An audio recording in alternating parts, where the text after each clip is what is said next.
So, Excellencies, ladies and gentlemen, Mr. Vice Minister, thank you for coming to Berlin. I'm delighted that you give us the honor to have this remarkable and important conference in the Foreign Office. I have to apologize that I couldn't make it possible to be here earlier this morning, but we had a meeting of the government, which is every week, so I apologize that I have to interrupt your important discussions. So, once again, welcome to Berlin. It's great to see you here in the, how we call this room, Weltsaal. And I hope that you will not only have these meetings and this important conference, but that you also will have the opportunity to look around a bit in Berlin and see some sights, of course, after you did your work, and enjoy this vibrant and this great city of Berlin, and please enjoy the German hospitality. Almost 100 member states and various United Nations organizations are represented here today. Thank you all for coming and, of course, for your interest in this important topic. The German government has actively promoted the role of civilian actors, especially the police, in UN peace missions. Your attendance here today demonstrates the wide recognition of the work of the police in peacekeeping and peace building. German foreign policy is what we call peace policy. Our constitution, the basic law, clearly states the purpose and guiding principle of German foreign policy, and I quote, to promote world peace as an equal partner in a united Europe, unquote. In consequence, our foreign policy is firmly based on the values and principles of the United Nations. We believe that today's world needs multilateral solutions. Conflict prevention is one of the chief obligations set forth in the UN Charter. It is the most efficient and cost-effective way of promoting international peace and security. Effective conflict prevention can avert loss of life, population displacements, and economic chaos. Working on improving prevention is, therefore, both a humanitarian and a strategic necessity. Not only the situation in Syria today reminds us that we cannot rely on conflict prevention and capacity building alone. The Syrian regime is escalating the violence every day, and Syria needs a new political beginning. However, the political transition can only be successful if the economic situation of the Syrian people improves. Peace is more than the absence of war, and that is what the term peace building itself clearly expresses. The work of UN police is an essential building block of our peace policy. Trust in and legitimacy of the police force are at the core of any government. They are a precondition of internal and external peace. In German, we have a famous saying that goes back to the Weimar Republic and is still widely known today. Die Polizei, dein Freund und Helfer. The police, your friend and helper. It sounds much more positive if I quote this in my own language. I believe it conveys a useful image of a successful police force. The police act to help and protect the interests and security of their citizens. And their actions are firmly based on the rule of law and human rights. It is in the spirit that German police officers serve in UN peace missions, be it in Sudan, South Sudan, or Liberia. In this spirit, they provide training and assistance to local police services. In this spirit, Germany engaged in the development of effective and democratically controlled police structures all over the world. So, Excellencies and ladies and gentlemen, it is my firm conviction that in order to secure peace and protect human rights, we need a strong and effective United Nations. We all know that the Security Council is responsible for mandating police missions. It remains the centerpiece of the United Nations. But I think we have to be very frank that the Council in our days does not reflect the world of the 21st century, the realities of today, so we think reform is urgently needed. Some probably think that this is only a national strategic interest of the German government, because we are ready to take over more responsibility in international structures and, of course, also in the Security Council. But this is not the core of our interest. We think that only if the international architecture, if the international institutions are strong, we will be able to do more for peace worldwide and for conflict prevention, of course. And the international institutions are only strong if they are representing the world and reflecting the world like it is today, and not like it has been after Second World War, when the United Nations were founded. So, for example, the fact that the whole continent of Latin America is not represented permanently in the Security Council has nothing to do with the world of today or with the world of tomorrow. And the fact that the whole African continent is not represented permanently in the Security Council has nothing to do with the world of today and of the world of tomorrow. And the fact that Asia, for example, is underrepresented with one single representation, permanent representation in the Security Council, shows us that this is not the balance, that this is not the world in which we live. And so I use this opportunity here, when so many representatives of your countries and of your nations are here, to clarify our German engagement for reform in the United Nations has not as a first goal our upgrade. It is the idea to bring more representative structures into the international institutions. Because if they will not reflect and represent the world like it is today, their authority is weakened, and this can't be a good result for all of us who believe in the international rule of law. So this is the key interest for us, and I'm glad that I could underscore and underline this here again in this hall and in this room with so many honorable guests from all over the world.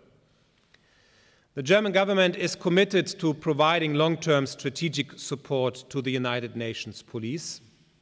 We hope that your discussions in the coming 2 days will help to further improve its efficiency and increase the impact for people on the ground. Rest assured, there are a lot of people in the world who are in need for a friend and helper, to quote this German word once again. I thank you all for coming to Berlin. I hope you will enjoy the hospitality not only in the Foreign Office, but also in our capital city here in Berlin and in other places in the country if you have the opportunity to travel a bit around. I'm not too optimistic about this, but you're very welcome. Feel at home, and thank you for your attention.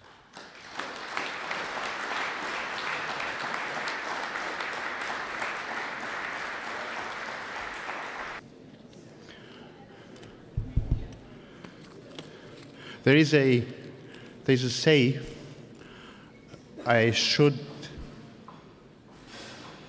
like to start with. It's a military say. No plan survives the first contact with the enemy.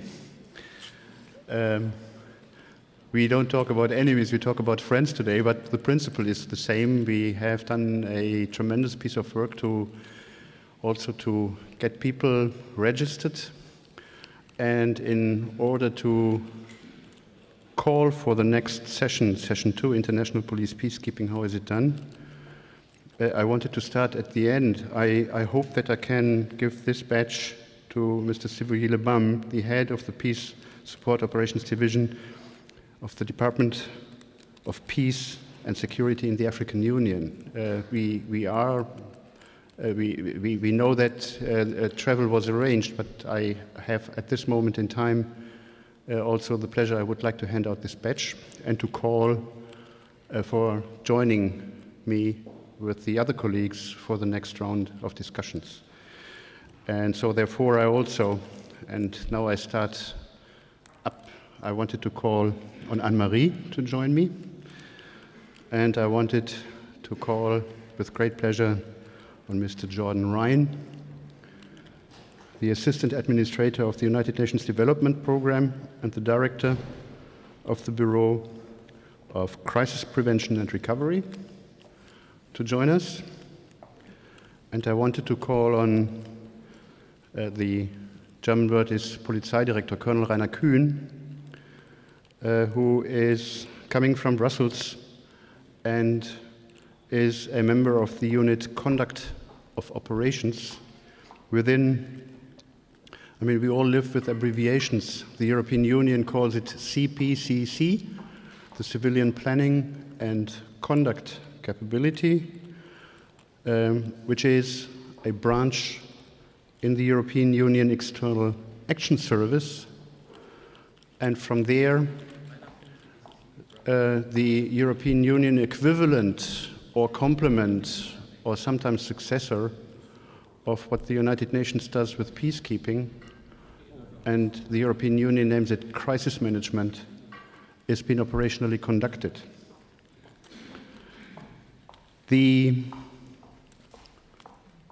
If I may say, and then invite, the aim of this session 2 is kind of a little bit intertwined, but also separated from what we will then see tomorrow in a panel discussion where we also get the United Nations and regional and other organizations on the topic that has been so vividly argued and requested by Under-Secretary General Huck, the question of how can we do it better together, how can we do it through facilitating cooperation.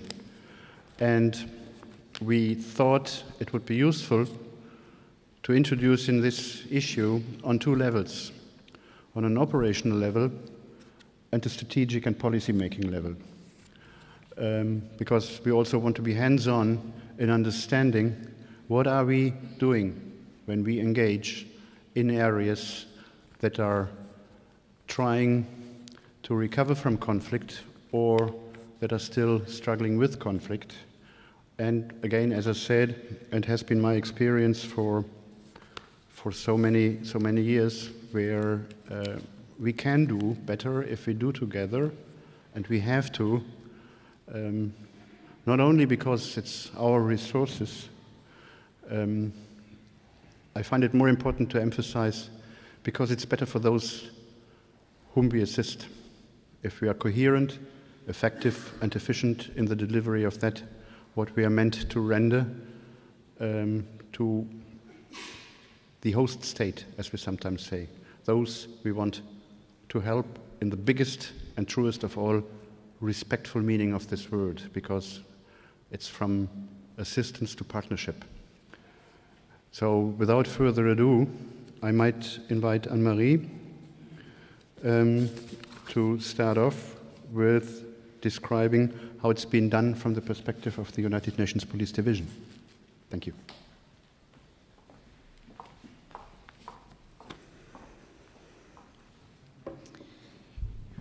Excellencies, ladies and gentlemen, fellow police officers. First of all, let me once again thank our German colleagues for hosting this conference, and Stefan Feller and his team for the excellent organization of today's event. Germany is a strong supporter of UN police peacekeeping, as we also heard by the Minister, and we are deeply grateful for your unwavering commitment.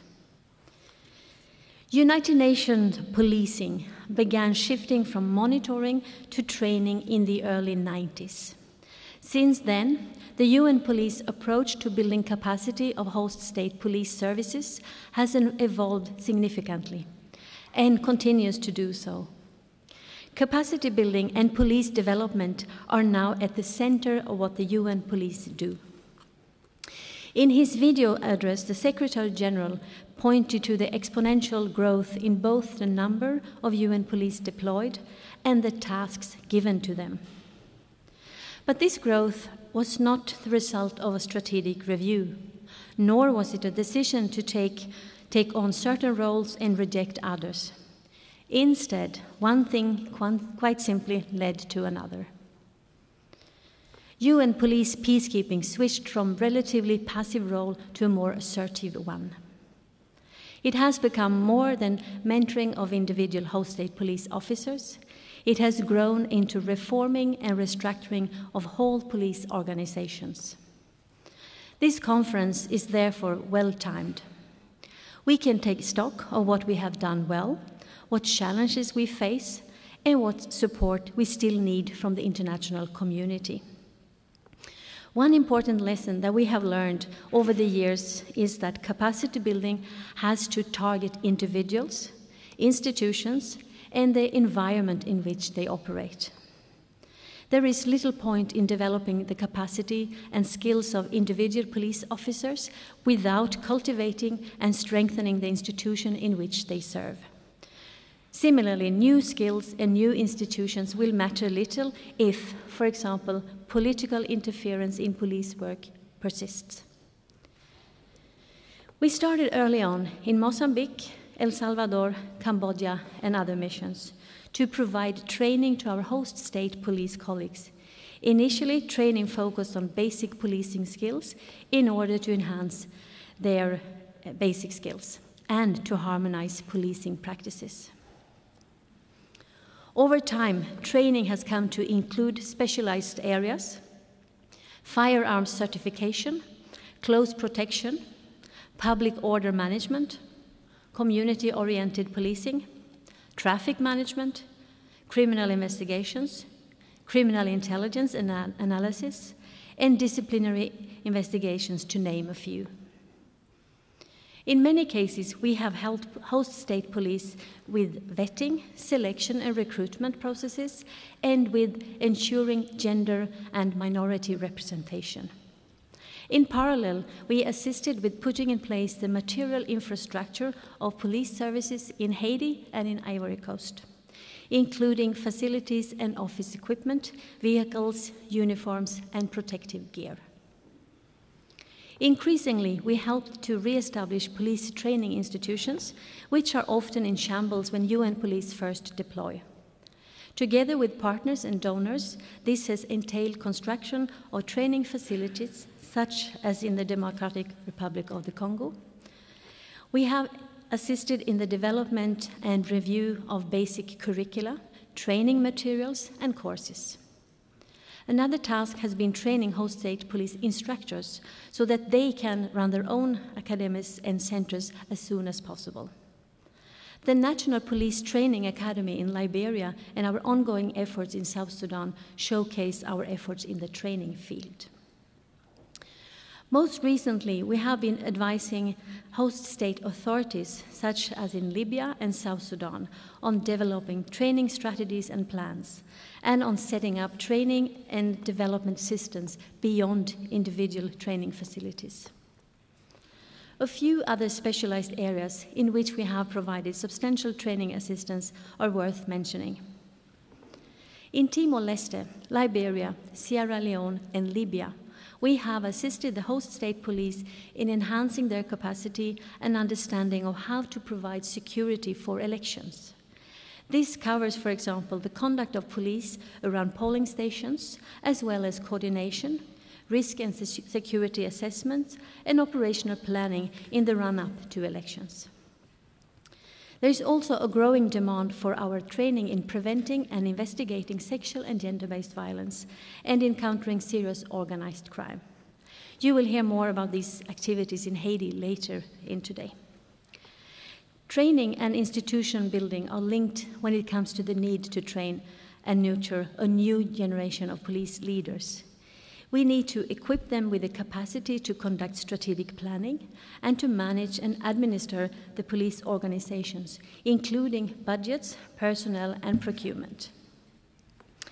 Ultimately, they should be able to assess threats and crime trends and adapt their organizational structure and operational activities in response to the security and crime situation. Just training individual police officers is not sustainable. We need to strengthen or build institutions. This means advising on how to keep records, on how to develop internal rules and procedures. In many missions, including in Haiti, Kosovo, Timor-Leste, and Bosnia and Herzegovina, we have helped to put in place elements that are essential to the performance of individual officers, namely an effective and sustainable rank and salary structure, a transparent promotion system, and internal accountability mechanism. Capacity building also has to go beyond skills transfer. It has to enhance the integrity and legitimacy of the host state police. People have to hold their police accountable as a public institution. The scope of capacity building is staggering. What I have mentioned is simply a fraction of what we are asked to do or what we are doing. A few key factors have been essential to our success, or in other cases, have slowed our progress. National ownership is fundamental. Capacity building, reform, and restructuring have to be country-led, country-owned, and inclusive. In the end, host state police will have to ensure law and order without international assistance. Whatever we build, we have to build together with our host state colleagues and authorities. And whatever we build has to be sustainable and workable in that country's condition and within its national budgets. Capacity building can never just be a technical exercise of training and equipping or even restructuring institutions. At a national level, the extent to which capacity building is sustainable and police services remain functional and effective depends on the political commitment of host state authorities, including their willingness to allocate sufficient resources to police services. At the community level, rebuilding the confidence between the police and the population is critical. Linked to this is the need for a strategic plan covering personnel, organizational, and broader institutional needs, which is the foundation of any capacity building effort. We have helped local counterparts in Ivory Coast, Haiti, and South Sudan to define a vision for the police with clear strategic objectives. We have suggested sequencing of development measures, helped set timelines, and explained as to how different measures will advance defined strategic objectives.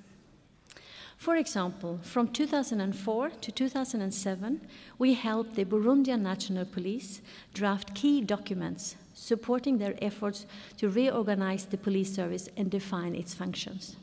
Today, Burundi is a significant police contributing country. Other factors are the quality and skills of UN police. Training can deliver skills, but has to be consolidated and falls short when it comes to changing mindsets and organizational culture. This requires sustained mentoring, advice, and monitoring. We emphasize field training and co-location. We work alongside our host state police colleagues, and we try to mentor them and guide them on the job.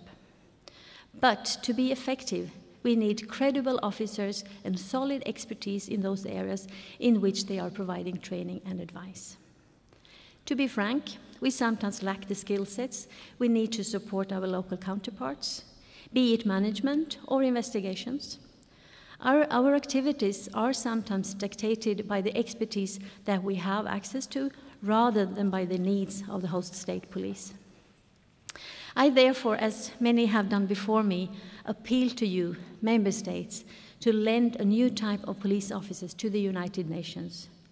A police officer with specialized knowledge, a police officer with transformational and leadership skills, a police officer able to communicate and mentor.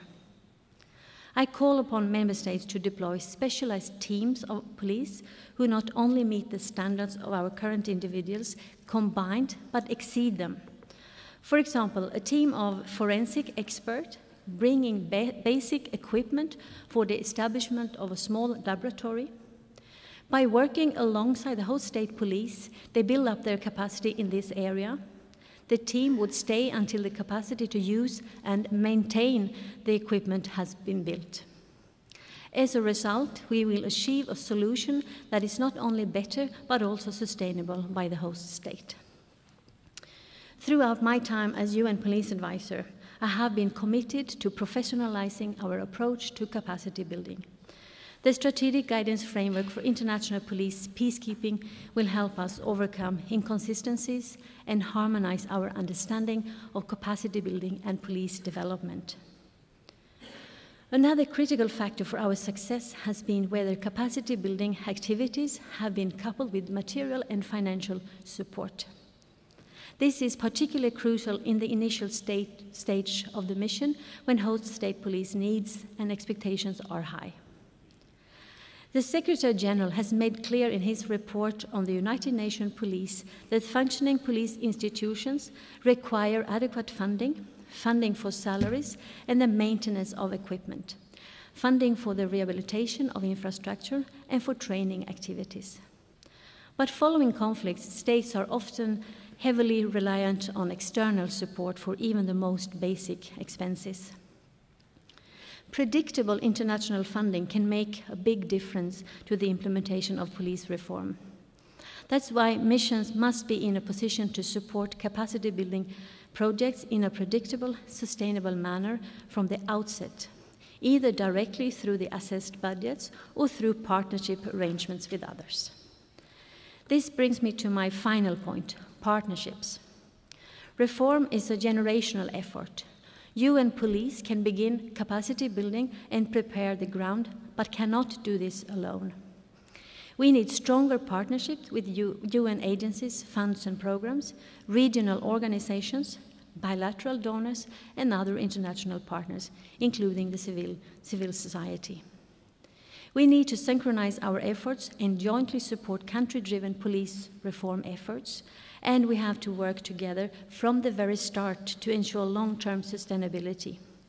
The global focal point for police, justice and correction is an important step in the right direction. Ladies and gentlemen, I see this conference as an opportunity to recognize the needs of the new phase of police peacekeeping and to bring these needs and concerns directly to decision makers in the capitals of member states. We have to define how we go about our mandated tasks, articulate where the resource gaps are, and forge new partnerships to enable effective and sustainable results. It is my hope that our joint efforts will result in a better UN police capable of fulfilling the demanded tasks of the 21st century. I thank you for your attention and thank each of you for the support to the UN police.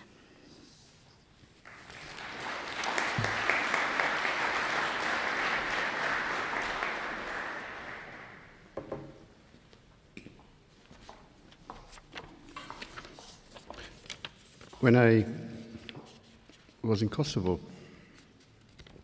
I was in charge for 4,500 international police officers from up to 54 nations.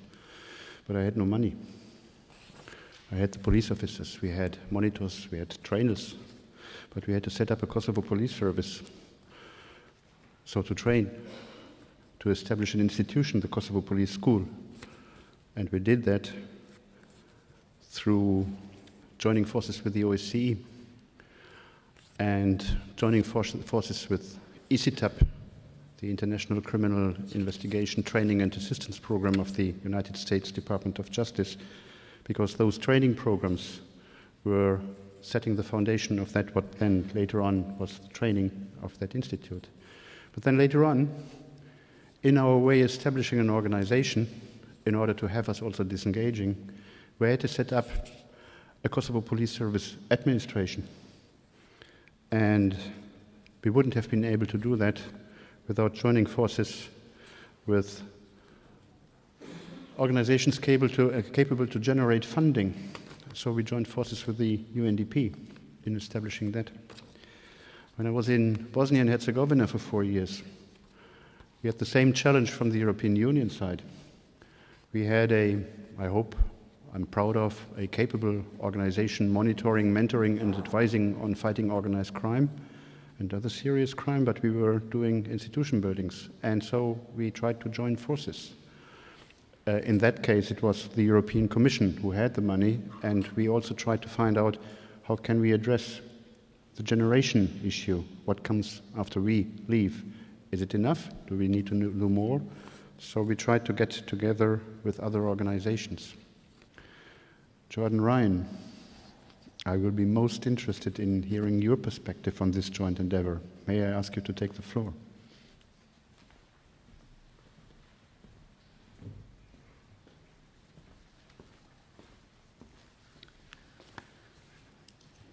Good morning. I'm certainly delighted to be here in Berlin. Berlin is a city that I think exemplifies both the very best in a world that comes together and confronts challenges. And we're delighted that the German government and the United Nations Police Division and DPKO have organized this event here.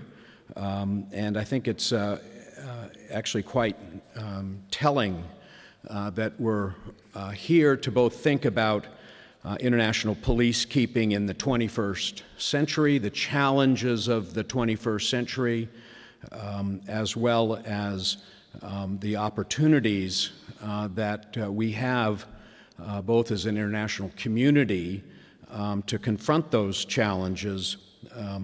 I'd like to speak both from a professional and personal vantage point.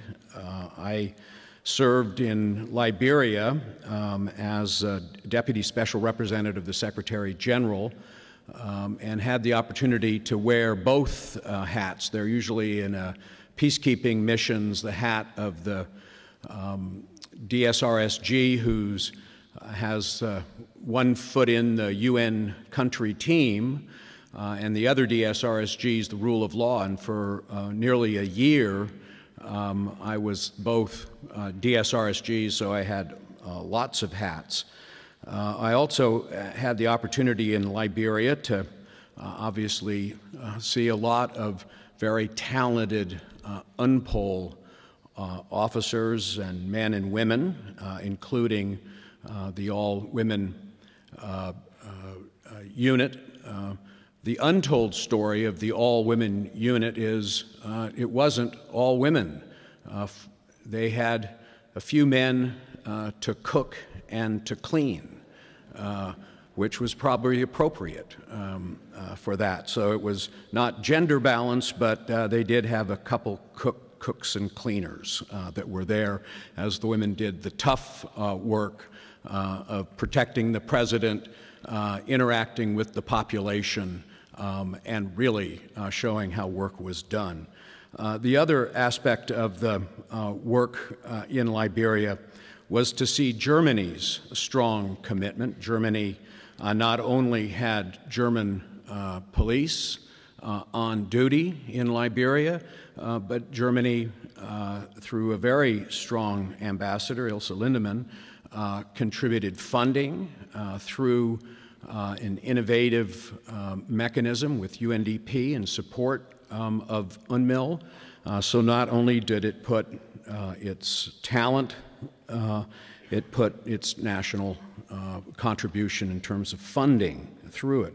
Currently, as the director of the Bureau for Crisis Prevention and Recovery in UNDP, from the development perspective, I'm acutely aware of what Commissioner Orloff has described of the need for a partnership to look at the issue of ensuring greater sustainability, and clearly the issue of the linking with development is something, as she herself has said, and ASG Dmitry Titov and Undersecretary General Hawk have mentioned the need for partnership that begins at the outset that helps states, member states of the UN, focus on strong policing, both from a peacekeeping, but importantly from a developmental perspective as early as possible.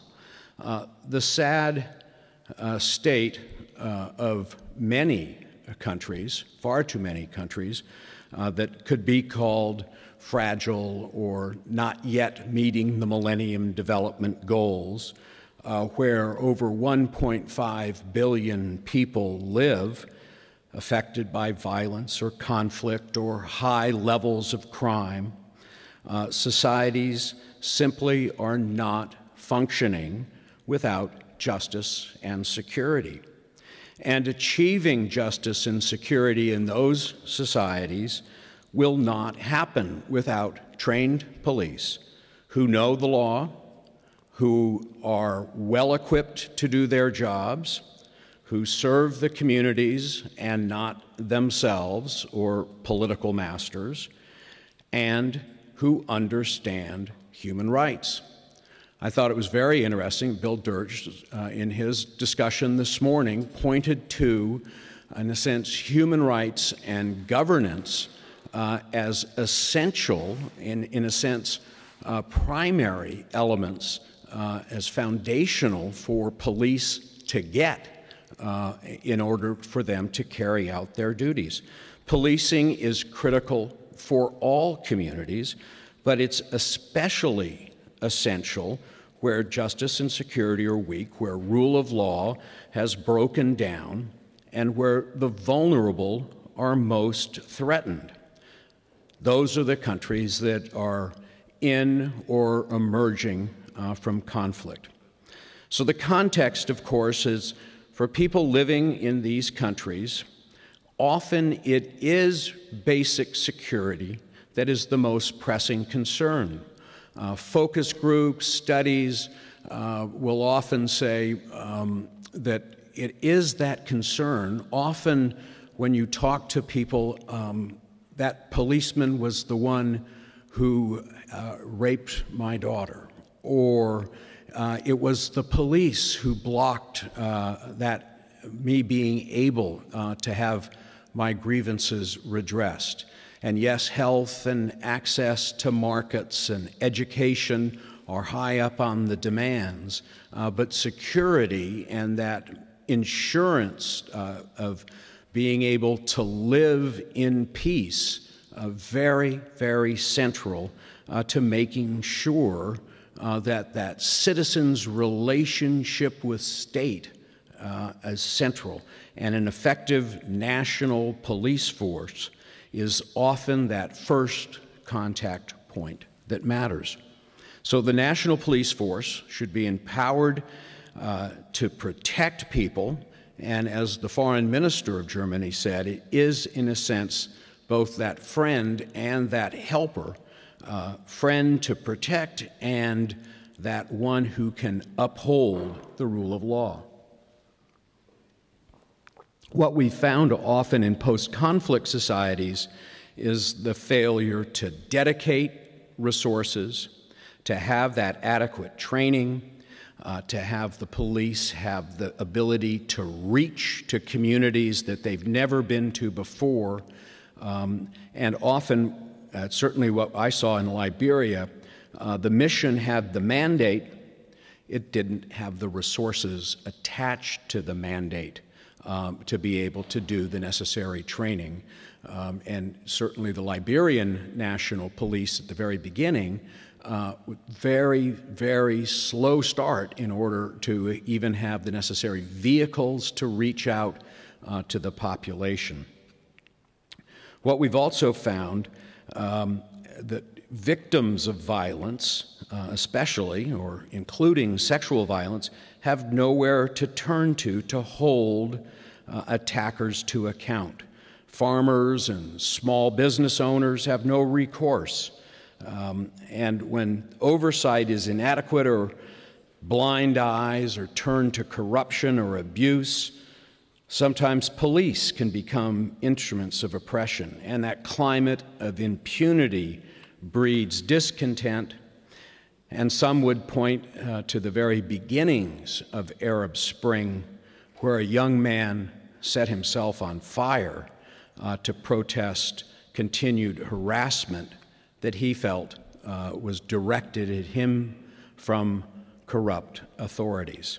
So it's against that background, that context, where the role of international police peacekeeping in the 21st century will continue to emerge as even more critical for issues of protection, for issues of continuing to build sustainable peace and security in so many countries that will be challenged by new threats, the threats of resource constraints, the threats that come from elections, the threats that come from a youth bulge, from young people who will not have adequate access to jobs.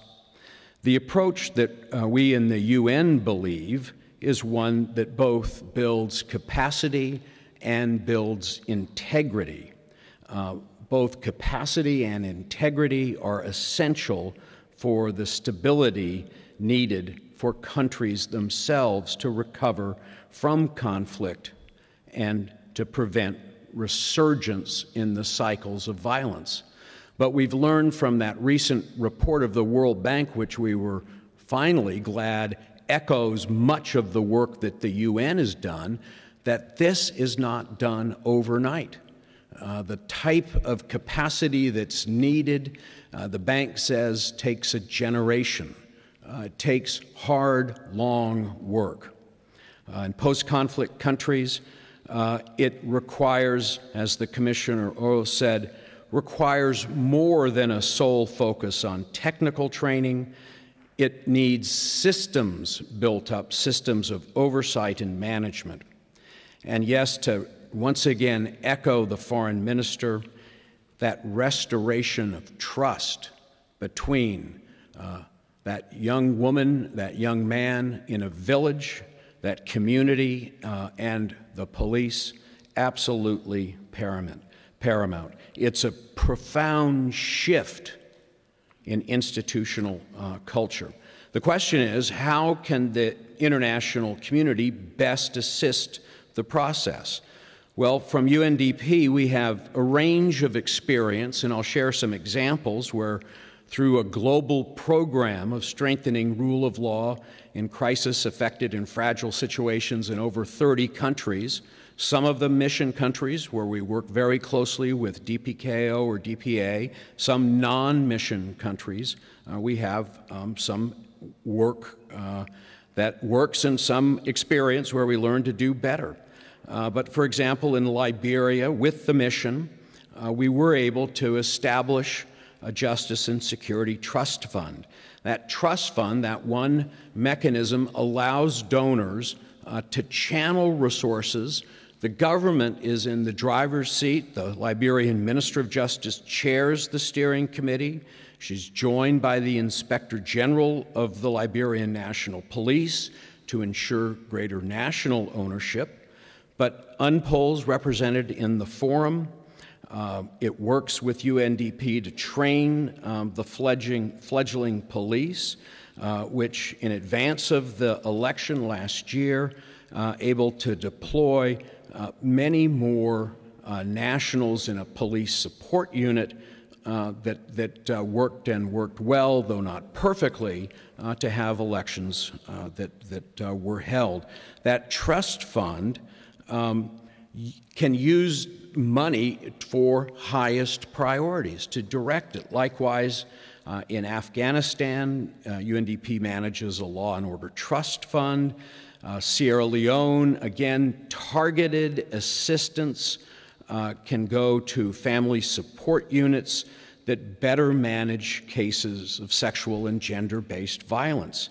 Of course, if you saw a documentary last week featuring a young woman that was trying to seek security after being raped, we all know much more needs to be done on sexual and gender-based violence. The UN is committed to do more, but clearly, with prioritization of that issue, we can do more. But again, in Somalia, in partnership with the Ugandan government, UNDP has made great strides to work on training up cadets specialized on criminal investigation. Likewise, recruiting female high school graduates to begin their journey on becoming police women. Tunisia, working with the Ministry of Interior to reform the security sector. And likewise, under the leadership of the SRSG in Timor-Leste, a joint program with the UN mission to be able to work together both to raise funding, to support the Timorese police, but we know that mission will wind down, and when it does, member states have to work carefully to make sure that there's not a gap. And this is, I think, one of the most difficult aspects that needs to be thought of well before missions leave. In fact, it should be one of the checklists on when missions are planned. Are you already thinking about when missions leave? How do you make sure that security forces are paid for? And how do you make sure you're working with the World Bank and the IMF to ensure that national authorities have the resources to begin to pay for the police force that they can pay for, and that donors continue to provide support. In the future, we in the UN, well, not in the future, right now, we in the UN are working on a new global focal point arrangement. The Secretary General has decided that both DPKO and UNDP will work together, including through a co-location arrangement where our expertise, both in OROLSI and BCPR, our Rule of Law Unit, staff will come together. This is not to supplant other UN agencies or other experts around the world, but rather in a more modern way to serve as facilitators and networkers to listen to countries in crisis and post-crisis situations who have urgent needs on issues of police, corrections, and justice. And to have this global focal point arrangement be able to reach out to where the knowledge, people, and advice are, and be able to channel that to where the questions are coming from the missions, the countries themselves, so that we can much more rapidly respond to those issues. So it's innovation. We hope it will be 21st century as opposed to old-time action. And we are pledged, both ASG Titov and myself will be the sort of working level coordinates of it, both administrator of UNDP and the USG in charge of DPKO, responsible for the Secretary General for it. But both of Dimitri and myself will be pledged to enhance the quality and the coherence of the UN assistance in this regard. Now, just to conclude, I think there are three concrete ways that we can improve our capacity building support on policing. First, I think it's important to recognize that to strengthen people's security and to enable national policing to be even more effective, we need to engage much more broadly than with just cops on the beat or bobbies on the street. Real security depends on the effectiveness of a whole range of institutions, as well as the relationship between those institutions and communities. Greater focus needs to be placed on community relationships. If police are truly to serve the best interest of communities, it's imperative to build the relationship between them as well as the police at the very local level.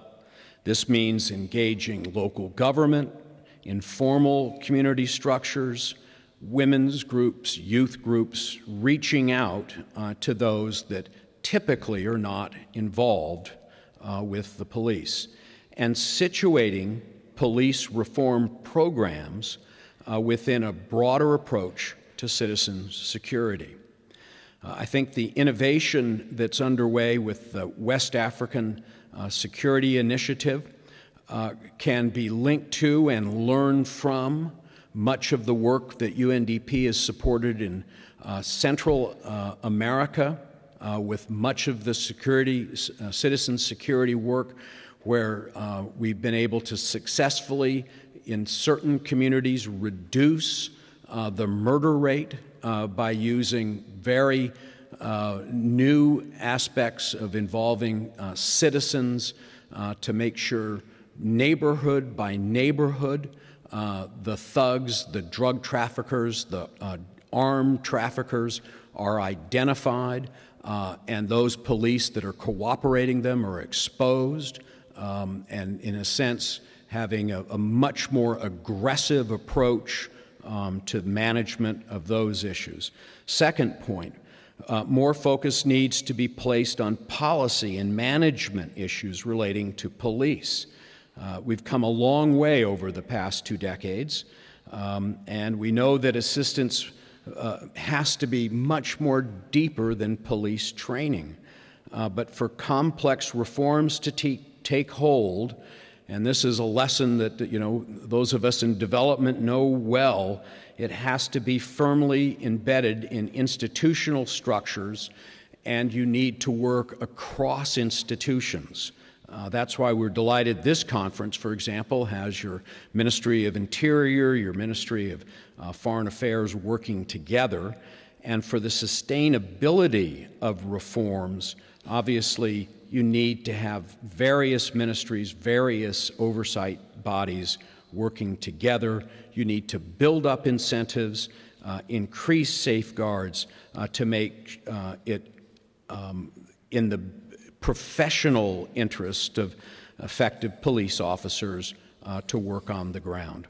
Finally, our understanding of police reform and capacity building has evolved. It's become much more complex. And as that's happened, we've realized that human resources and expertise is both needs to improve, and we are stretched with a need to find out where we can hire the best to help us. We need much more support, as has been echoed already this morning, from the international community. We have several mechanisms for that. The new UN Civilian Capacity Review process that Undersecretary General Amira Haq was part of has now come up with CapMatch, an online platform that connects those who can offer specific expertise So I urge you to look at that. And clearly the global focal point mechanism that I've mentioned, we are open for business, and if you've got experts, we're going to have plenty of member states, and we think missions and resident coordinators that will need your help. So we've made many advances, I think, in the 12 years since the Brahimi report first called for doctrinal shift in the use of civilian police. With the ongoing support of the international community, especially in the form that's demonstrated by our host, which is in the form of both boots on the ground and intellectual contributions, financial contributions, and contributions of offering up a city like Berlin in which to meet. I'm confident that we can rise to the challenges of strengthening rule of law, justice, security, especially where it's needed most, those countries affected by conflict, because it's there where the people that are affected by conflict need effective police, need their lives changed so they can live in peace. Again, I want to thank the United Nations Police Division, my colleague, Assistant Secretary General Dmitry Titov from Rolsi, and especially the German government for organizing this event and for allowing a development person speak to some of these issues. Thank you.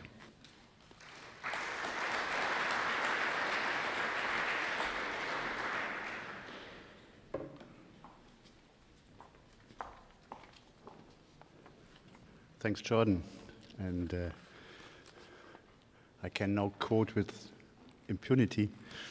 Some of these development people have been my greatest interlocutors. There are several issues emerging, and I don't want to draw too much attention on them before we are coming to Rainer Kühn's part, but one issue I had introduced, that was the issue of cooperation between institutions that try to assist in something where all our assistance and the combination of it, the combining of it, is necessary. And the insight that you gave us into the global focal point, and also I looked at that website of CapMatch, and there's an approach that also matches something we will hear and have heard already, an increased domestic ownership, an increased ownership by stakeholders who own that country and who live and want to create the future of that country.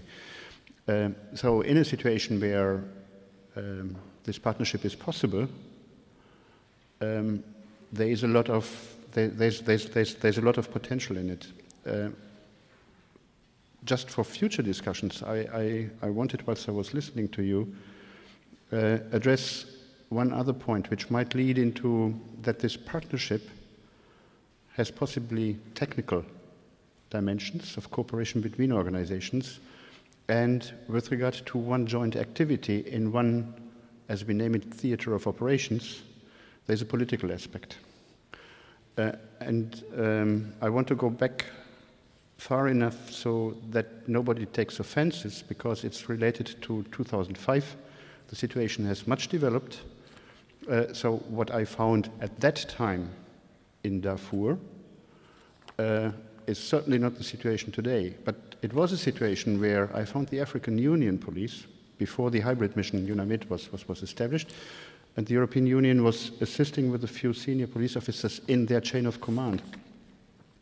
I found them confronted with all those issues of protecting civilians, protecting children and female going to the waterholes, and exposing themselves together with their military colleagues to risks. And they were there. They were doing this job with great enthusiasm. And there was a need that I could see at that point in time already in how are we following up on that? How do we do institution building? But that situation at that time in that area wasn't coherent at all. There were the government of Sudan police forces, And there were warring parties, there were different militia groups, all trying to establish legitimate or any kind of other order. So institution building, when it continues to follow on something which is starting with securing an area, requires a political umbrella of an organization that also creates the ground that we find interlocutors with whom we can legitimately talk about that institution building, to which we then offer assistance. That's not something for right now, but I felt that this is something that might be worth being thought at in those discussions that we are facing. So Rainer Kühn, I don't want to introduce him too much. I have worked in that unit, the CPCC, for quite some years. So Rainer will present what the European Union is doing. I just wanted to say that with Richard Monk in this room, at that time, having been the head of the Strategic Police Matters Unit of the OSCE, and with Mark Kröker not in the room because he had to decline for urgent business related to Afghanistan just 2 days ago, we have also something which I wanted to flag. We sat together from 2005 on, European Union, United Nations, OSCE, just trying to find out what can we do better together. That was 2004, 2005. Now we have 2012. Can I offer you the floor?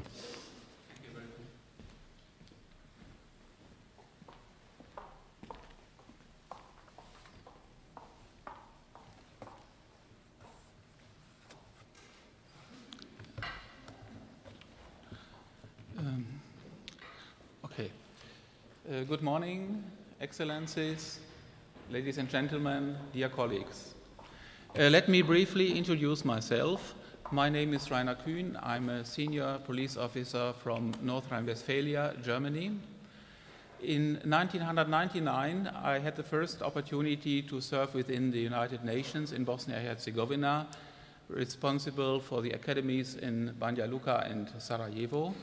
Afterwards, I had the unique opportunity to accompany the start of the process of the civilian crisis management of the European Union, which led to the conclusions of Santiago de Fera and Nice. In 2003, I worked as field coordinator in Proxima, and 2008-2009, I was appointed to establish and to lead the police component of EULEX Kosovo. Okay, thank you. Thank you, it should work now. Hopefully it does. Does it work now? I can't see. Is it working? No? Yeah, I tried to. Okay. First of all, let me stress that the United Nations have much more experience in peace building, in capacity building than the EU. The EU started its process of civilian crisis management 12 years ago. On their summit in December 1999, the heads of states and governments committed to strengthen the civilian crisis management capacities of the EU in the fields of police, justice, civil administration, and civil protection. Already in June and December 2000, member states agreed with the Council conclusions of Santiago de Fera, Portugal, and Nice to provide up to 5,000 international police officers for EU or UN-led police missions or peacekeeping operations. This is only the civilian part of the EU's CSDP approach. After a 2-year implementation phase of a civilian planning and conduct capability for civilian CSDP missions within the Council Secretariat, the first civilian EU police mission was launched in Bosnia and Herzegovina. Since then, in total, 25 civilian CSDP missions were launched in Europe, Near East, Africa, and Asia.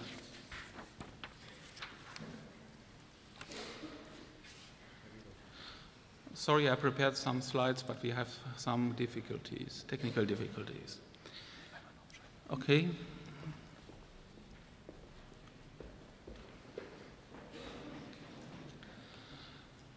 With the entry into force of the Lisbon Treaty in December 2009, the military and civilian crisis management structures became part of the European External Action Service.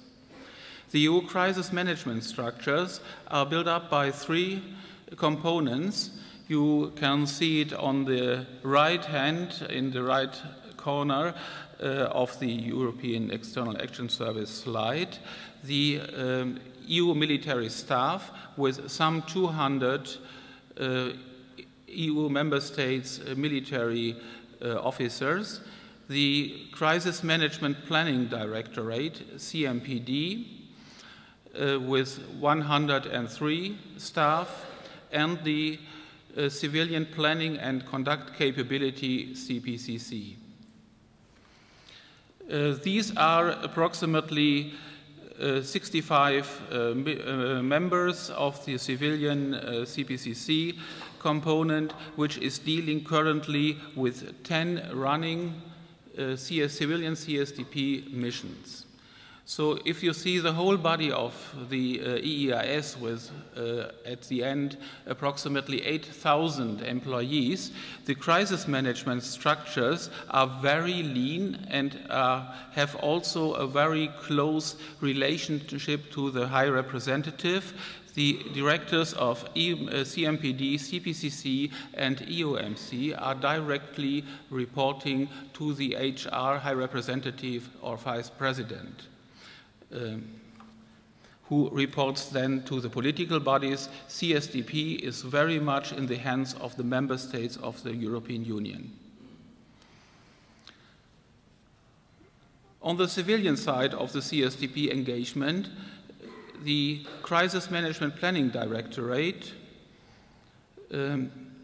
is responsible for the strategic planning of civilian CSDP mission, including guidelines for internal training and fact-finding missions and basic political documents like the crisis management concept, which is the basis for the Political and Security Committee to task the European Action Service with the operational planning of a civilian or military CSDP mission, but in this case a civilian.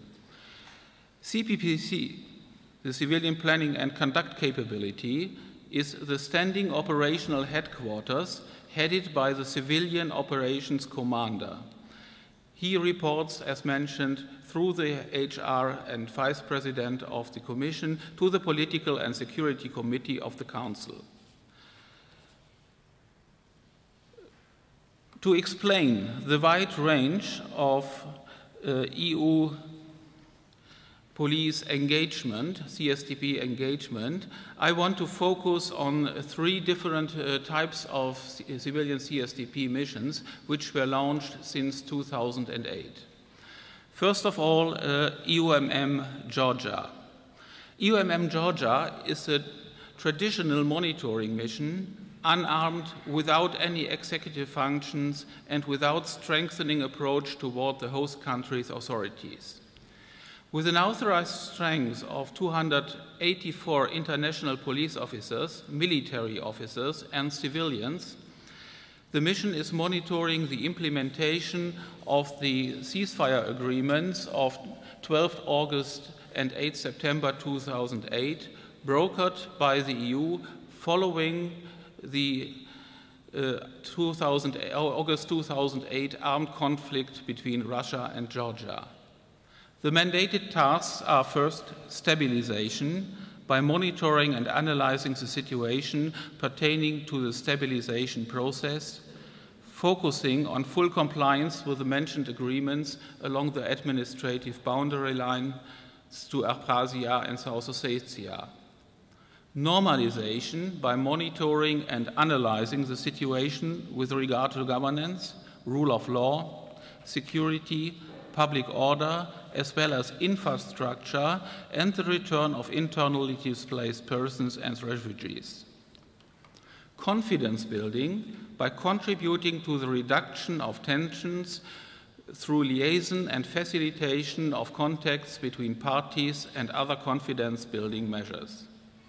And finally, but very important, information by regularly and incidents-related reports to the EU policy-making bodies. EUMM Georgia was launched on 1st October 2008. Within 6 weeks after the agreement of after the conflict was after the outbreak of the conflict, and was recently extended until 14 September 2013. EUMM Georgia shows very much that the EU is able to launch civilian CSDP missions on very short notice if there is enough interest amongst the 27 member states.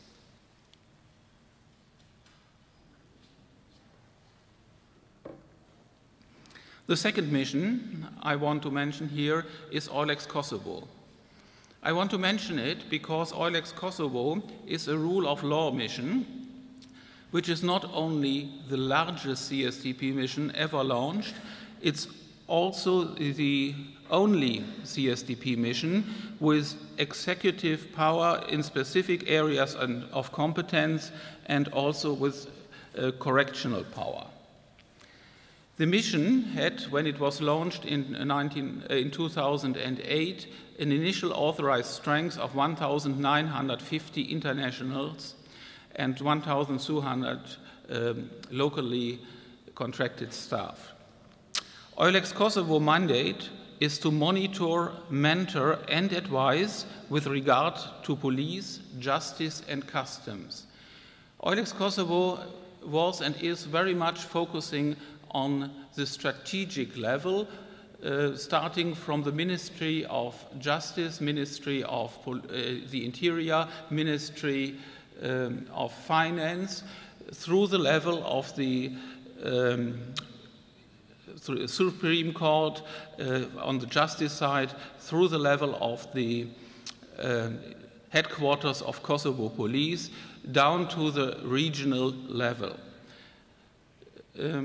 Mentoring is one of the main tasks, but also some remaining executive power, especially in the field of fighting and combating organized crime, war crimes, financial investigations, but also EULEX Kosovo is mandated to work and to intervene as second responder with executive functions if Kosovo police is not able or not willing to conduct police operations.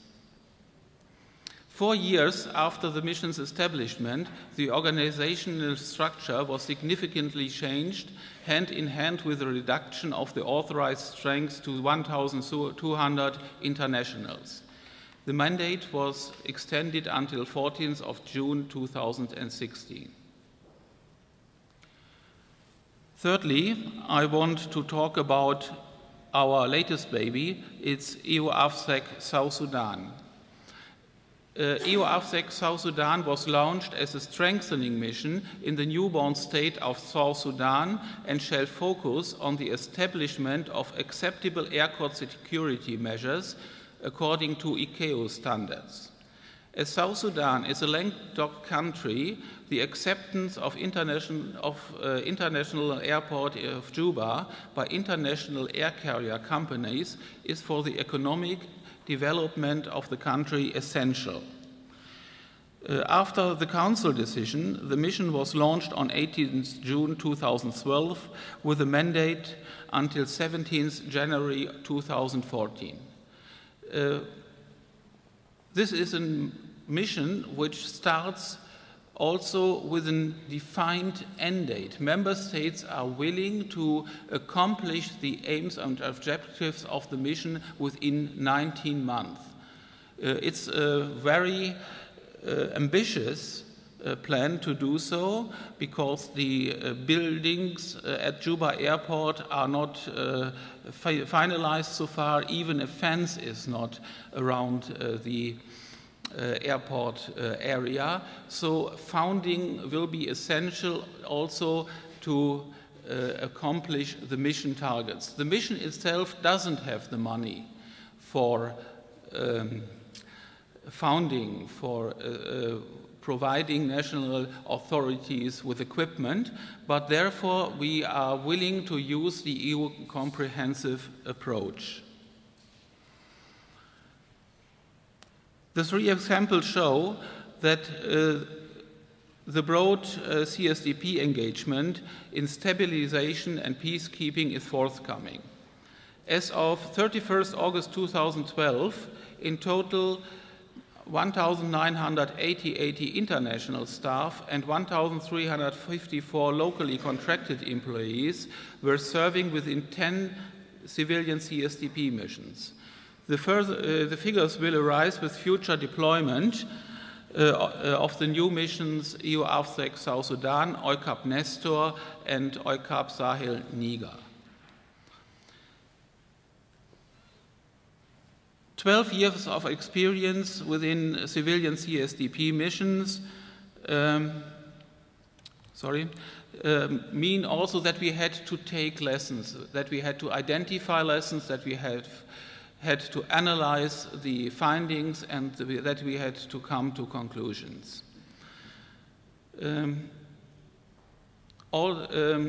This is a continuous process which is conducted within the crisis management structures of the European Union. Also in 2012, this year actual, the first common civilian and military lessons learned report was accepted by the Political and Security Committee. Coming to an end of my presentation, I would like to highlight three main findings which are, by my opinion, most important for future success of civilian CSDP missions, but I think it can be also helpful for some UN engagement. First of all, less is more.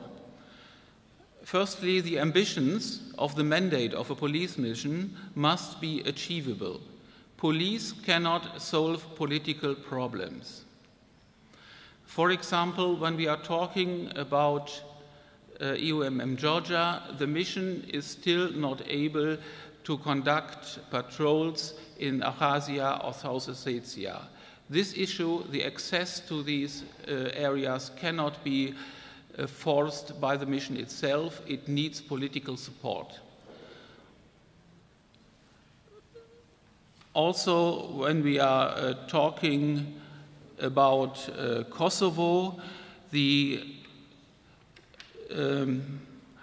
mission cannot provide Kosovo police free access to the area North River Ibar. Also, this will be a political field where the authorities in Belgrade and the structures in North Kosovo have to be convinced that cooperation is necessary, and the structures of the authorities of Kosovo should have fully access to the area North River Ibar. Secondly, due to the economic development in our countries, member states have fewer resources to contribute to multinational engagements. Therefore, missions have to be exactly tailored in accordance with the mission objectives and tasks.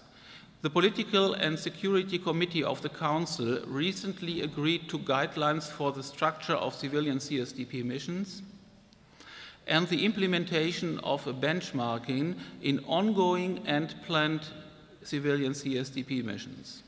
These measures shall help to save personnel and identify the most suitable personnel required for the identified task. Second point, sustainability. All currently running civilian CSDP missions are respecting the principle of local ownership of the host countries. This means, and this is also valid for EULEX Kosovo, Eulex Kosovo has some executive power, and they have the instrument of corrective power. But if you use it towards a minister or to use the head of Kosovo police, for example, it will be very difficult to establish good working relationships afterwards. So you have to be very carefully. Therefore, it will be necessary that police officers deployed to CSDP missions and international missions will convince their counterparts from local authorities, from the ministries, from the administrational authorities to accept their advice, to accept international agreed standards and best practices.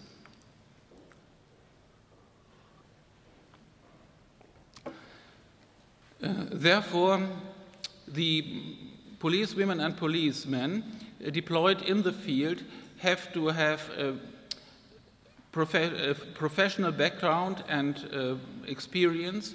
They need social competence and cultural awareness. And thirdly, the EU comprehensive approach.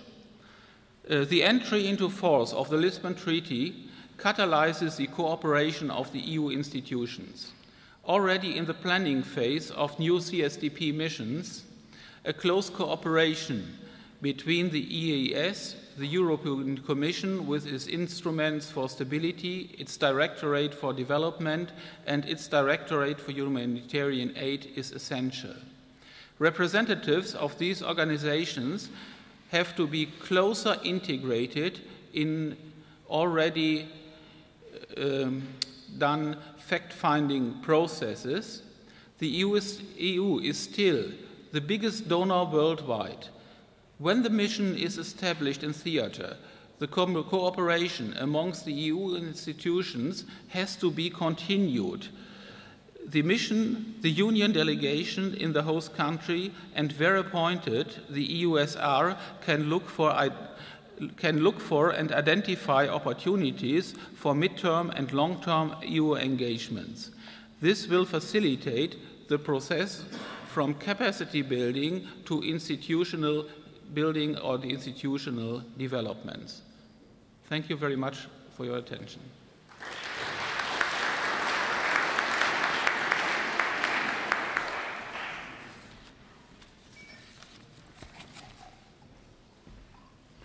My understanding is we shouldn't even touch this thing.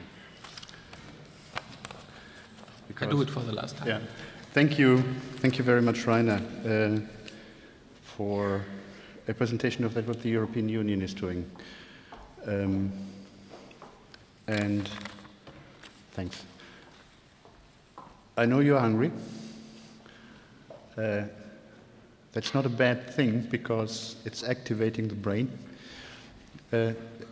There's smell of lunch all around, but we have roughly 20 minutes left towards the end of this session, and I think this would, for the first time today, give the opportunity to have you engaging in discussions with presenters and to make your observations short but brief. That's a tautology, and also to ask questions that then could be answered. In case we need to warm up, I have one, but I'm not doing that right now. We have, if I don't understand it wrong, we have 3 microphones, mobile microphones in the room. And the system on the conference tables is working as well. So if you want to make an observation or raise a question, just introduce yourself very, very quickly so that we know who you are.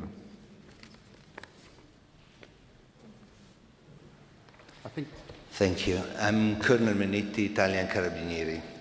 Thank you for the presentation. Thank you for organizing this meeting. I want to answer first. My first answer is for Colonel Cohen.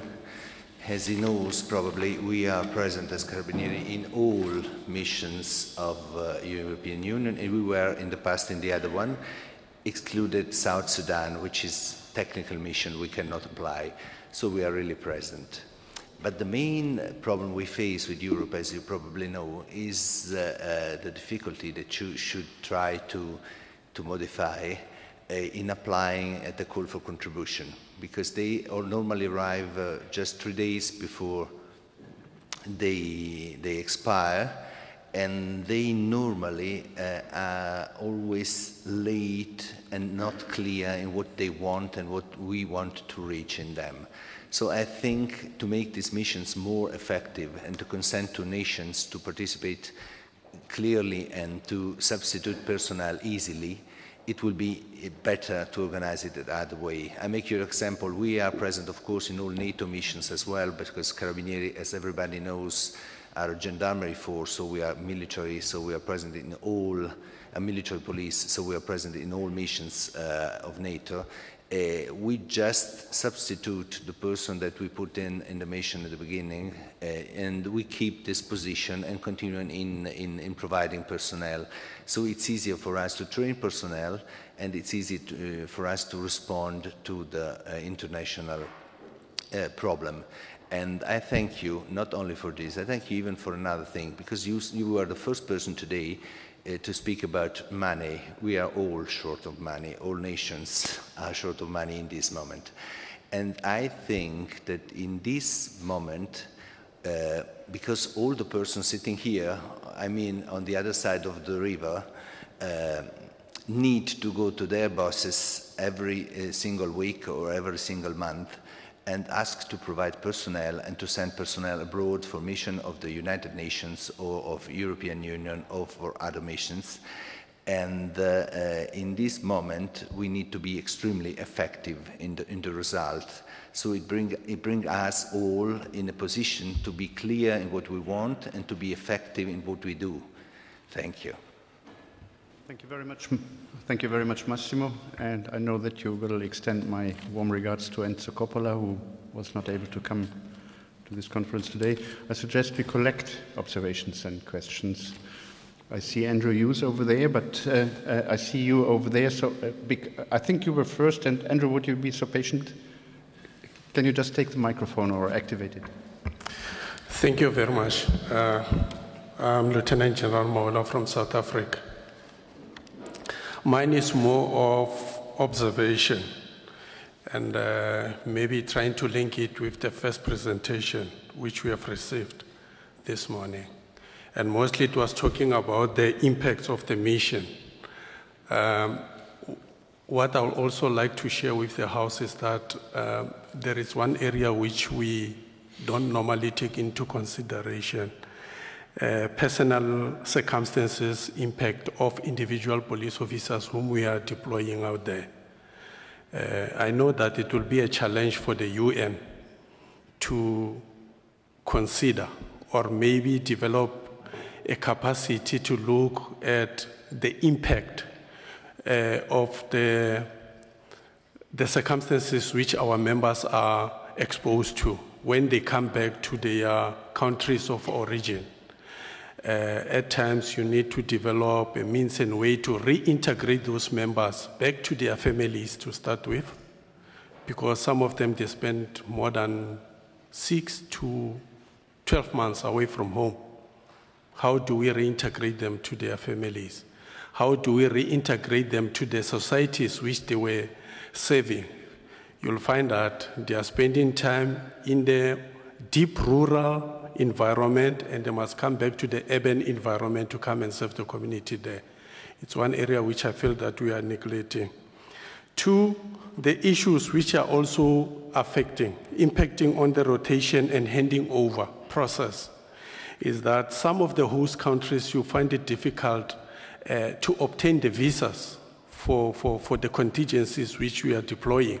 And as a result, you find that it is difficult to can deploy on time, rotate members, and ensure that there is this smooth handing over when the first contingents have completed their mission.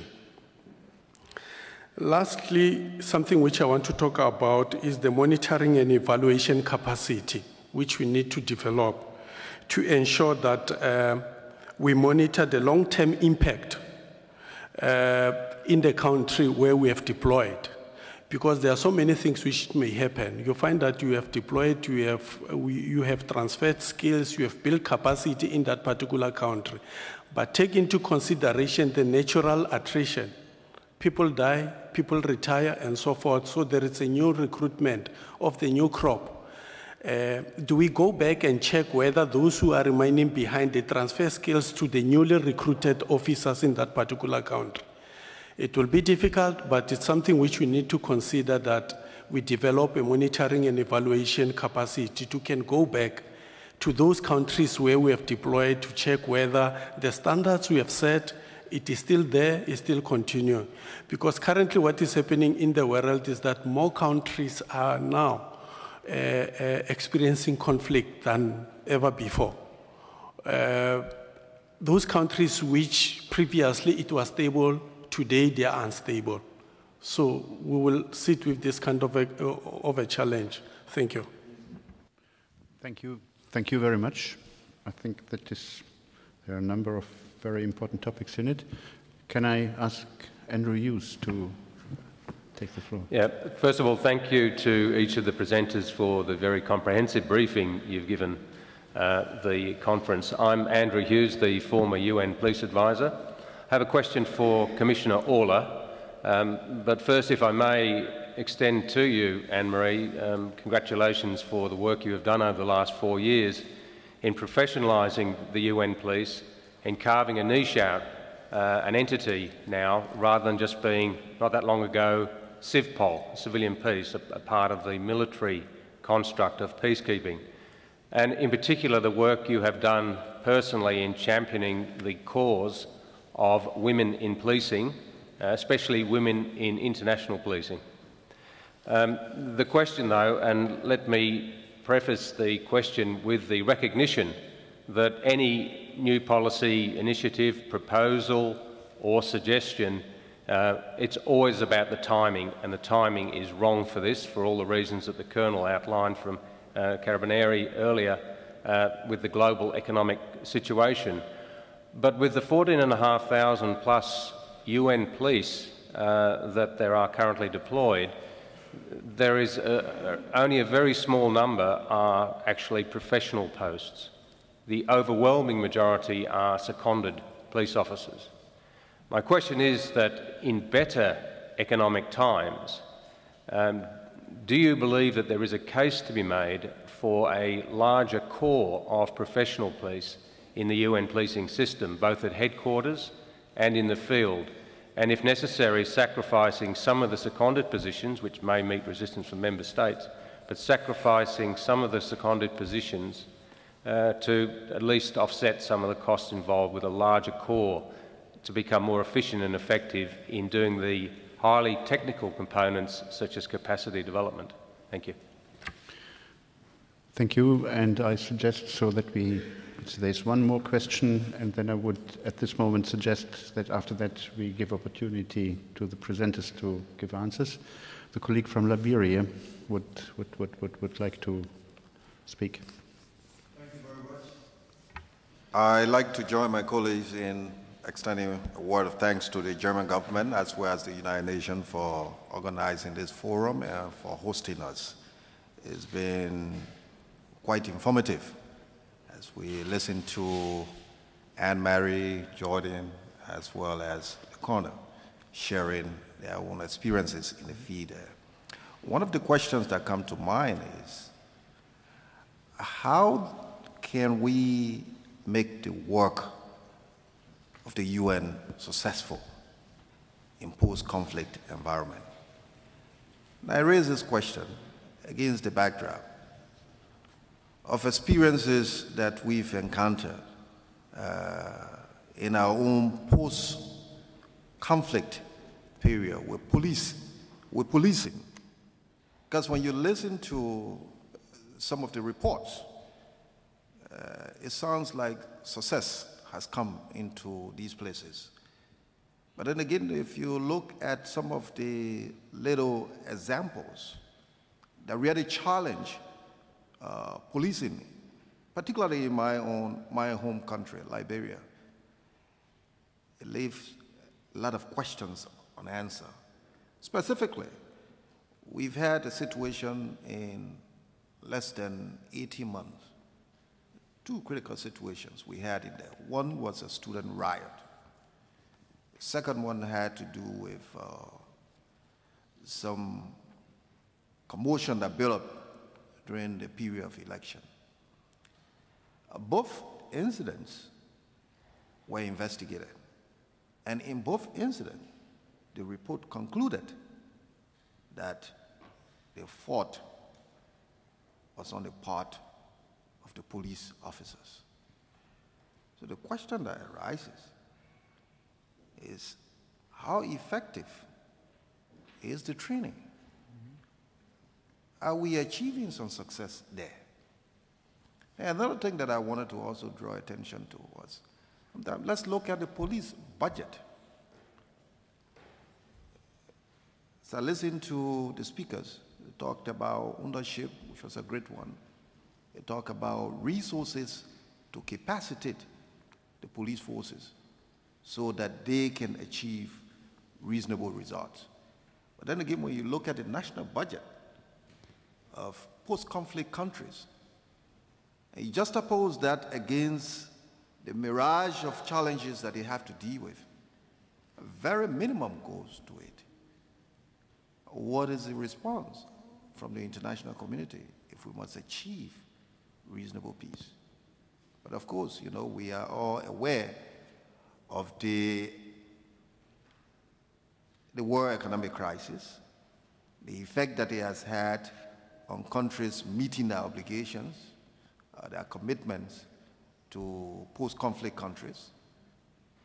I mean, when you look at the sum total of all of these challenges that are pouring, the economic meltdown, the impact of it, the limited resources that post-conflict countries have in their budget for security, particularly policing,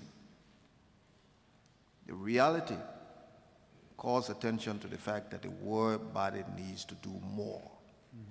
It needs to do more just as those countries that own the problem need to do more. So there is challenge all over. It's great. I have to salute the speakers for their services in my country and in other countries over there. The experiences that they have shared here, they are great. They are very instructive. They are empowering, and they do provide opportunity for capacity building. But the reality on the ground sometimes raises a lot more questions that we just cannot avoid, but speak to them. Thank you. Thank you very much.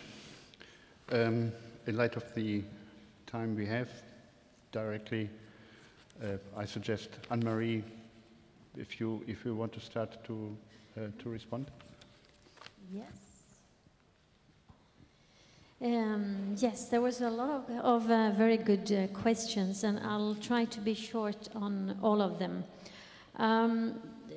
The colleague from Italy mentioned the shortage of money, which is a situation that we all are facing, and we can feel it very strong at the in the UN. I would just comment that's why we need a partnership. That's why we need to use the resources, make the best use of the resources, because it's not going to be more money, I believe, but we have to use the resources in a much more effective way and do joint activities and all. Colleague from South Africa, the impact of UNPOLs when they are coming back and how do we reintegrate them. I think this is probably a question that I would like to spend more time during these 2 days. There is a kind of a dilemma there if we compare to our military colleagues. They are trained to be overseas. It's a natural part of their career. But police officers, we are trained to do police work at home.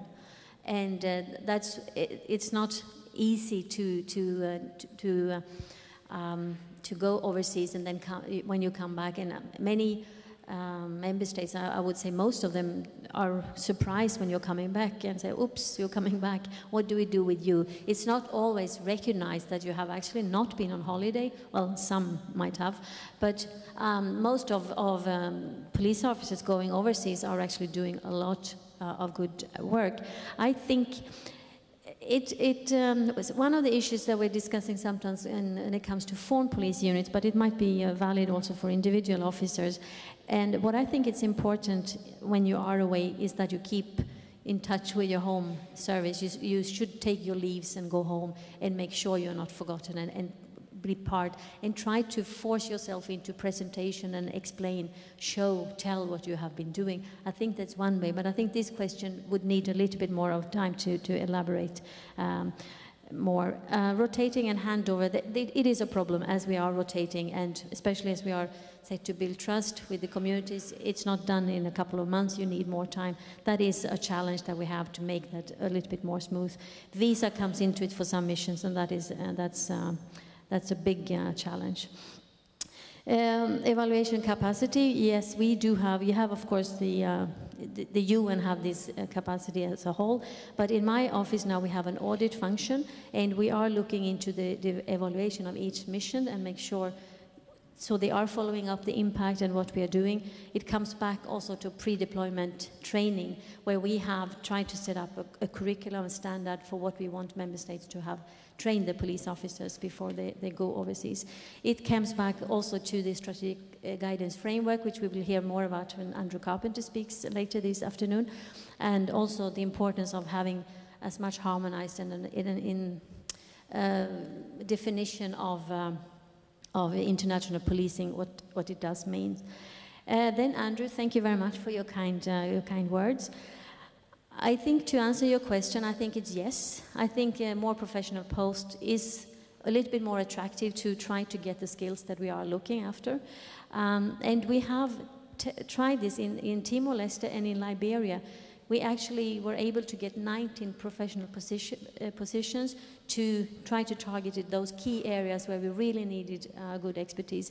This will be evaluated very soon, and we will see the impact of that. But I think having more professional posts will not make it easy, but maybe a little bit more easy to identify and get those positions. Finally, Liberia, I think sometimes we are reporting in a way that is more positive than actually reality. And I think that question I would actually like to turn back, and I'm traveling on Friday to Liberia. I was there in 2009, so I will see for myself hopefully the progress. I think we are moving ahead and in a good way, but of course it's still a lot of things to be done. What I think is that we should be better setting the goals, the exit already from the beginning. We tend to stay a little bit too long, and it's not all clear from the beginning what we want to achieve. I think we need to work more on having benchmarks, having it very, very clear from the beginning what we are expected to achieve. So I would be looking forward to go to Liberia and see for myself what has been, what the changes are since I was there in 2009. But it's also a difficult question to answer. But I think we have to be honest sometimes with ourselves, and to actually, as I did say in my presentation, I was frank at one point to say sometimes we do what the skill sets that we are give us, not maybe what the host state would need always. And it comes back to we not always get the right police officers. But I think having set a goal, benchmarks from the beginning, would make it a little bit better to actually achieve the success that we like to report about. I think I covered very quickly most of the questions. Thank you very much, Anne-Marie. Jordan, do you have responses? Great.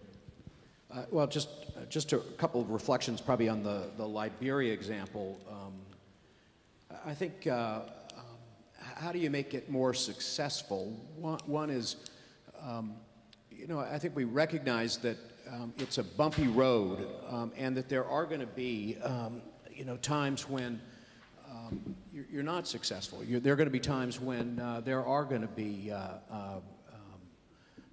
around an election flare-up. So, I mean, I think from the very beginning, I think you have to recognize that Perfection's not going to come to a place that had 14 years of total breakdown of civil war and you know, had an absence of a national police. So I mean, I think there's got to be a national discussion that's very frank and open about where you're starting from and how long it's going to take and what it is going to take to rebuild you know, an effective national police. And I think you know, in any of these states where there's got to be in a sense, a national movement alongside with the hard technical work of building police, where there's actually a national movement that goes along with a zero tolerance policy for the thugs that will promote the crime. You know, when I was there, rape actually was going up. The numbers were going up. So the public outrage against that, you know, needed to be, in a sense, organized. So, I mean, I think there's opportunities for the citizens to really take much more control of a movement of reasserting, you know, their sense of, wow, we were so out of control for 14 years, and now is our time to put an end to this. So, I mean, I think a building of a society back, you know, is really hard, but really an important opportunity. So, I think you're right that there is the sense of, boy, we're far away from being perfect.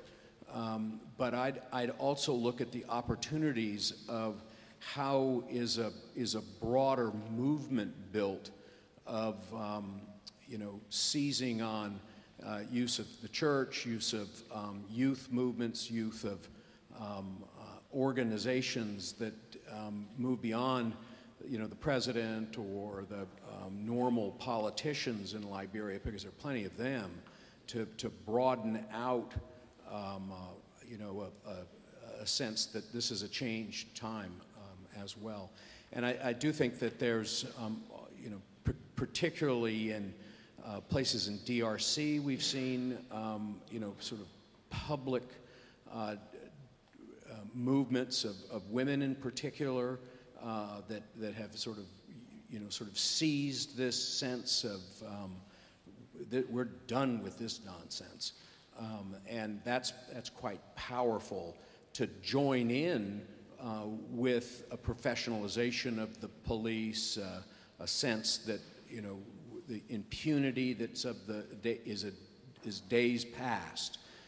And I think that combination of citizens taking more control that can join in with the United Nations, the EU, the African Union, the international professionalization of public institutions together with the government promising to do that would allow for a much more joined up approach that really can be more effective of having the bar much more heightened. And when it's both sort of this top-down, bottom-up, that the expectation level then is matched with the reality coming from the ground up, then I think you're actually building something much stronger. Thank you. Last but not least, Rainer. Yeah, thank you for the opportunity and thank you for your question. To make it very brief, normally we try to conduct 3 calls for contribution for each and every mission, because we know when we are launching a call for contribution, it will need up to 3 months before the officers will arrive in the mission area. When we launch the call for contributions, we normally give 3 weeks to member states to reply on the call for contributions, but mostly we accept another 4th week. Then we have to prepare the shortlists and have to conduct the interviews. This needs normally 2 to 3 weeks. And then we inform again member states concerning the selection. and the selected candidates have to make their arrangements with the national authorities, with their families before they will arrive in mission area. This is a normal case. So if we would launch a call for contributions today, I'm sure the personnel will not arrive into mission before the 15th of January. Second point, in 2012 we had to launch 3 new missions in parallel. That means also that the resources in member states with specialists we asked for are limited. And also some people applied in parallel to the various missions, were selected, denied, and that made it necessary that we had to launch extraordinary calls for contributions. As we aim to establish the missions as soon as possible, the deadline for these extraordinary calls for contributions was 2 weeks, and this might be a too short time frame for member states to respond. But it's not the time period where people can apply. Our observation is that mostly the process from the permanent representation in Brussels to member states and back needs too much time. Thank you. Thank you very much. A special thanks to the 3 presenters. A special thanks to you that you kept your comments and questions concise. And I'm thrilled we are exactly there where we want to be. We engage in discussions and try to move the thing forward. So since you have been extraordinarily patient with us, you're still here, you have not run away, the room is still full. You deserve this 1 hour of lunch that was envisaged, though it's already 10 minutes past 1. So I suggest that we meet together again for the next session at 10 minutes past 2. I'm sure that I know Andrew good enough, Andrew and we will be able to make it, and also then keep you alive and awake, because we want to have the next round of discussion on that issue of the strategic doctrinal framework after we have received his presentation. So enjoy your lunch, and thank you for this morning.